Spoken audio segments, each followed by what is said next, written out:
Ini hanya Allah turunkan untuk umat Nabi Muhammad SAW. Catat ini ya. Dan saya belum pernah bagi dimanapun yang ini, yang versi lengkapnya. Kalau bisa dilakukan, bukan hanya dosa digugurkan, tapi setiap hurufnya mempercepat terkabulnya doa kita di hadapan Allah Subhanahu wa Ta'ala. Ya. Ada 2 surah di dalam Al-Quran yang bila 2 surah ini dibacakan, itu setiap hurufnya dihitung bisa berpotensi menggugurkan dosa sekaligus mengabulkan doa-doa yang dimintakan. Sepanjang doa itu baik untuk urusan dunia akhirat kita. Kalau salah satu kurang baik, diperbaiki oleh Allah. Misal, dunia baik tapi akhirat tidak, maka diperbaiki oleh Allah kepada yang lebih baik. Surat pertama Al-Fatihah, surah kedua Al-Baqarah. Ya. Sebelum doa baca tuh Al-Fatihah sama Al-Baqarah. Tapi Al-Baqarahnya tidak dari ayat yang pertama. Kepanjangan. Cukupkan di ayat 285 sampai ayat 286, 2 ayat terakhir. Hadisnya sahih. Kalau mau dikuatkan biasanya banyak ulama memasukkan ayat 284. Ada yang sudah masuk ke dalam Ka'bah di sini? Ini informasi saja. Dan 3 ayat ini, Al-Baqarah 284, 285, 286, itu ayat yang dituliskan di dinding Ka'bah. Itu yang saat berhala dikeluarkan, gambar-gambar dihapus, itu ya, syair-syair diganti dengan ayat Quran sehingga jadi kain kiswah Ka'bah di luar. Itu ada sejarahnya.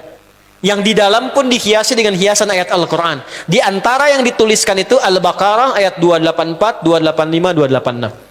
Intinya di 285 dan 286-nya. Tadi rakaat pertama yang saya bacakan dalam salat Isya.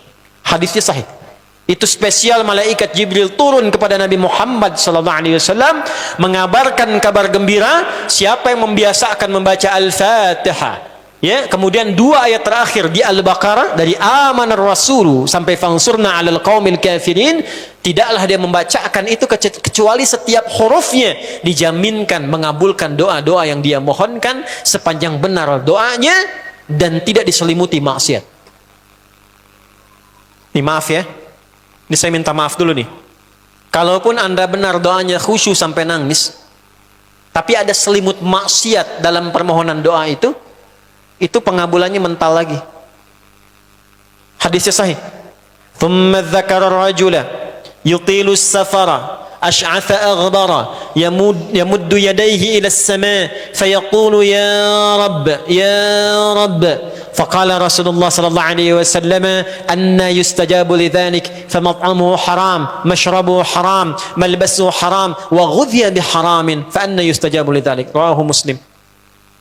Nabi mengisahkan seorang lelaki menempuh perjalanan jauh. Awas, menempuh perjalanan panjang untuk ketaatan itu mempercepat doa dikabulkan 2 kali lipat dibanding orang biasa.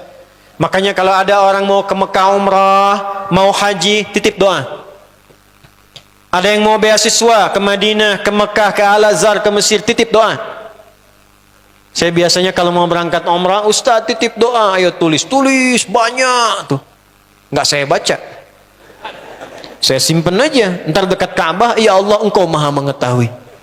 Ya, mohon kabulkan semua doa-doa ya dari teman-teman jamaah yang dititipkan dalam kertas yang telah mereka tuliskan itu. Simple Pak, daripada capek kita bacakan satu-satu. Dan alhamdulillah biasanya ya insya Allah terkabul. Insya Allah. Itu perjalanan jauh. Nah orang ini menempuh perjalanan untuk sekedar berdoa. Safar. Ya, safar yang baik. Kemudian yang kedua, yamuddu yadayhi ilas sama, dia mengangkat tangannya ke langit. Ini saya tidak bermaksud mengajarkan ya, cuma menunjukkan prakteknya begini nih. Ada yang bisa bantu saya nggak, satu orang maju? Cepat. Yang depan aja, depan. Jazakallah khair. Mohon pegangkan mic sebentar. Ya, terima kasih ya. Lihat sini. Gini. Nah, jazakallah.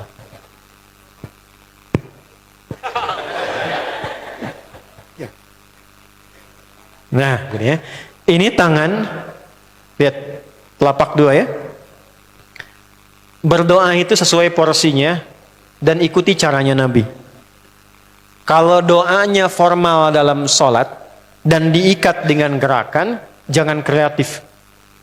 Ikuti seperti Nabi yang contohkan. Misal dalam sholat, shollu kama ra'aitumuni usolli. Sholatlah seperti kalian melihat aku sholat. Nanti ada 3 posisi atau sampai 4 posisi dalam sholat yang mempercepat terkabulnya doa. Posisi puncaknya sujud. Hadisnya sahih, inna ma aqrabal 'abdi min rabbih wa huwa sajidun fa aktsirud doa. Keadaan terdekat antara hamba dengan Rabbnya adalah saat sujud, maka perbanyak doa saat sujud. Tangannya posisi sujud begini, menempel. Jadi nggak usah begini. Oke, begini. Nah, ini di luar sholat.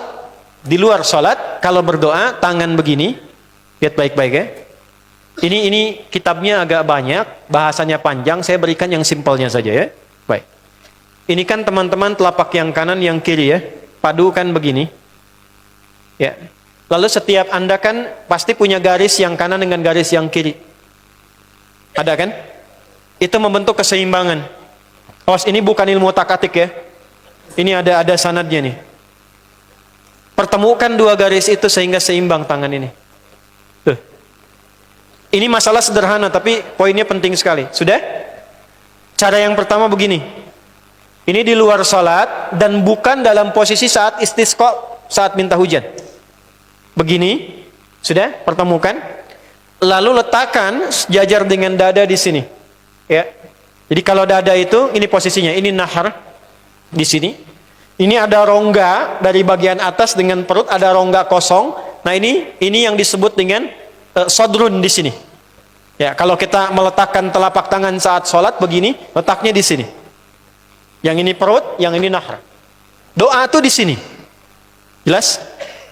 Semakin kita memohon dengan lebih sangat, naikkan sedikit begini. Sudah? Kalau istisqa minta hujan agak lebih tinggi ke atas. Nah, ini cara mengangkat yang standar di sini untuk memohon. Jelas? Oke, jazakallah khair. Nah, ini orang ini dia mengangkat tangannya. Jadi melakukan perjalanan jauh, mengangkat tangannya, ya muddu yadaihi ilas sama. Orang yang berdoa dengan mengangkat tangan itu dijawab doanya oleh Allah lewat keterangan Nabi SAW, itu bisa kama qala 2 kali lebih cepat dibandingkan dengan orang yang tidak mengangkat tangan saat berdoa. Jadi Anda cuma sekedar doa dengan mengangkat begini, itu lebih cepat potensi dijawabnya dengan mengangkat doa. Ada seorang bertanya pada Nabi SAW, hadis sahih, ya Rasulullah, bagaimana pendapatmu dengan seseorang yang meminta kepada Allah dengan mengangkat tangan, atau kama qala. Lalu Nabi mengonfirmasi, bertanya balik, bagaimana kalau ada seseorang memohon kepada Anda dengan mengangkat tangannya? Pak, tolong Pak, tolong Pak, tolong, gitu kan? Di depan rumah Anda 1 jam begitu Pak, tolong Pak. Kira-kira Anda beri atau tidak? Beri. Minimal kalau Anda nggak punya kemampuan, Anda referensikan atau beri sesuai kemampuan Anda kan? Angkat tangannya.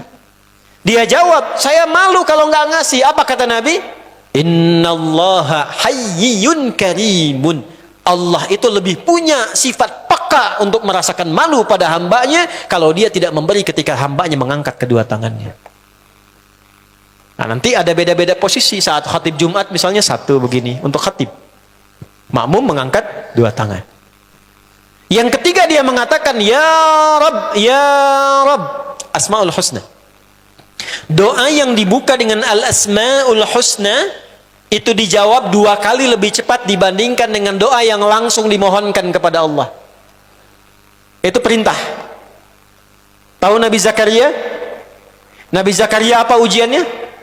Diuji oleh Allah, hidup demikian lama sampai rambut memutih, fisiknya letih, istrinya divonis secara medis, maaf, monofos dan mandul. Kata medis gak mungkin punya keturunan. Maka beliau berdoa kepada Allah dan dalam doanya dimulai dengan Al-Asmaul Husna. Sebelum sampai ke doa itu di Ali Imran ayat 38 sampai 39, buka dulu Quran surah 17 Al-Isra ayat 110. Ini perintah langsung dari Allah. Qulidullah awidur rahman ayyamma tad'u falahul asmaul husna. Quran surah ke-7 ayat 180. Walillahil asmaul husna fad'uhu biha. Fad'u biha. Qul Allah, kalau engkau punya masalah hambaku, dan tidak ada di dunia ini yang tidak punya masalah. Quran surah kedua ayat 155. Wala nabluwannakum bisyai'. Setiap yang hidup itu aku pasti akan uji dengan masalah. Itu kata Allah. Jangan disimpan sampai di situ, teruskan. Bukan untuk membebani hambaku dengan masalah, tapi untuk menaikkan kualitas hidupnya sehingga menjadi lebih baik. Jadi ketika Allah titipkan masalah itu, bukan ingin membuat kita bermasalah, tapi dengan masalah itu kita diuji supaya kualitas hidup kita menjadi lebih baik. Nih Anda yang kuliah di UPI di sini, ada ujian nggak? Ada. Untuk apa ujian itu diadakan? Supaya bisa melihat kualitas peningkatan ilmu Anda dari masuk sampai naik tingkat. Kalau nggak ada ujian, nggak kelihatan kualitasnya bertambah. Logikanya begitu. Dan tidak mungkin Allah menguji seorang hamba di luar batas kemampuannya. La yukallifullahu nafsan illa. Jadi nggak ada orang yang hidup yang tidak punya masalah.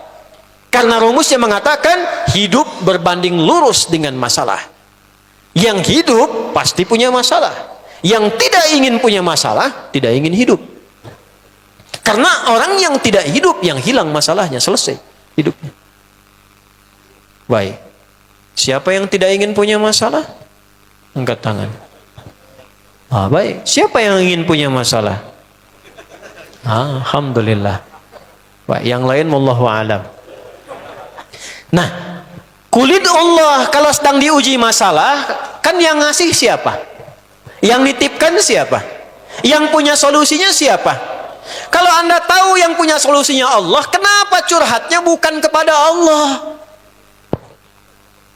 Kan sudah dicontohkan di Quran, kalau punya masalah curhatin ke Allah. Quran surah 12 ayat 86, sejak era Nabi Yakub. Masalah di rumah tangga, anak bermasalah, curhatnya pada siapa? Allah. Innama ashku bathi wa huzni ila Allah. Aku tuh kalau punya masalah, sesedih apapun, curhatnya Allah. Bentangkan sajadahmu, curhatkan dalam sujudmu, tingkatkan takwamu. Wa may yattaqillaha yaj'al lahu makhraja. Quran surah 65 di akhir ayat yang kedua. Bentangkan sajadahmu, curhatkan, habiskan dalam sujudmu, keluarkan tangismu. Sehingga bebannya jadi ringan. Walaupun solusi belum datang, hatinya sudah tenang. Yang diperintahkan panjangkan sajadahmu, bukan panjangkan statusmu. Kita sudah tahu ayatnya, paham ketentuannya, tapi kenapa prakteknya ditumpahkan di Instagram, di Facebook, bikin vlog di YouTube, hanya untuk curhat saja. Dan ironinya dalam hal yang demikian tahu yang menyelesaikan Allah. Sekarang tambah bonus, aminkan ya. Yang mengaminkan doa ini mudah-mudahan dihilangkan masalahnya. Puguma mana nanti bermasalah kayaknya di dia. Itu gimana? Kumaha tuh teh? Paham? Curhatkan sama Allah. Nah, bagaimana mintanya? Sebut namanya ya Allah. Awidur Rahman. Kalau kita ingin minta lebih cepat, minta dengan kelembutan Ar-Rahman. Rahman itu bisa disebut namanya ya Rahman, bisa cari cara mintanya yang paling lembut, yang menyentuh. Allah senang dengan kalimat yang menyentuh. Misal ya. Kembali ke Nabi Zakaria tadi. Quran surah 3 ayat 38. Hunalika da'a Zakaria rabbah qala rabbi habli min ladunka dzurriyyatan thayyibah innaka sami'ud du'a. Ya Allah, hamba-hambamu itu telah menghukumi aku dan istriku tak akan mungkin punya keturunan. Sedangkan engkau yang maha pemberi tanpa punya batasan. Mereka mengatakan istriku punya keterbatasan. Maka aku memohon kepadamu yang pemberianmu tak ada batasan. Mohon ya Allah anugerahkan keturunan dari sisimu saja ketika mereka mengatakan tidak mungkin itu punya. Sungguh engkau yang maha mendengar doaku ya Allah. Perhatikan, kalau kepada yang maha mendengar saja tidak terkabulkan, mohon tunjukkan kepadaku saat ini dengan cara apa lagi dan kepada siapa lagi aku mesti memohon. Itu dalam banget. Ya Allah, Engkau perintahkan aku berikhtiar mencari kerja, aku lakukan. Engkau perintahkan mengeluarkan keringatku dengan cara yang halal, aku kerjakan ya Allah. Engkau perintahkan aku jauhi yang Engkau larang, aku lakukan ya Allah. Sekarang aku telah berikhtiar, dari sejak keluar aku telah menunaikan sholat subuh seperti yang Engkau maha mengetahuinya. Dan menjelang malam aku mengadukan bahkan di rumahmu ya Allah hanya untuk sesuap nasi bagi istri dan anakku dari yang halal itu. Aku telah melakukan apa yang Kau perintahkan. Aku hanya memohon apa yang telah Kau janjikan. Kalau dengan semua ikhtiar yang aku kerjakan sampai detik aku bersujud di hadapanmu di rumahmu ini belum Kau kabulkan, mohon tunjukkan kepadaku di malam ini ya Allah, dengan cara apa lagi mesti aku memohon kepadamu. Minta. Pernah nggak begitu mintanya?